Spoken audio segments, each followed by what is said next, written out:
Ntugacike intege. Uyu munsi birakomeye, ejo bizaba bikomeye kurutaho, ariko umunsi ukurikira ejo izuba bizaba byiza kurutaho.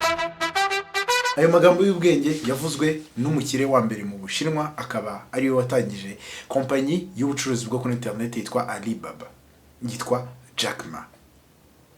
Jack Ma yavuze ibyo ngibyo ashingiye kuki? Ubuzima bwe ntibwari bworoshye, ariko ubu ngubu abayeho neza. Uti byagenze gute? Jack Ma yakuriye mu muryango ukennye mu Bushinwa.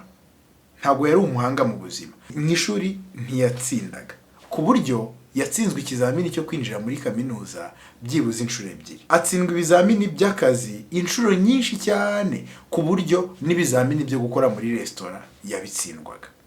Igihe yarakiri umusore yaje gutangira kujya ajyana abakerarugendo bayobora bavuga Icyongereza, amenya Icyongereza. Amaze kumenya Icyongereza atangira kwigisha muri kaminuza Icyongereza.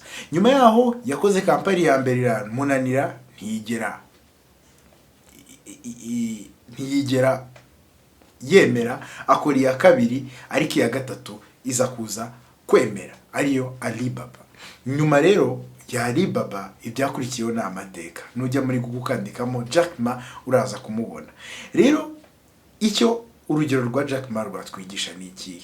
Nubwo ibintu byaba bigoye, aka kanya gerageza, komeza uhangane n'ubuzima, komeza wicika intege.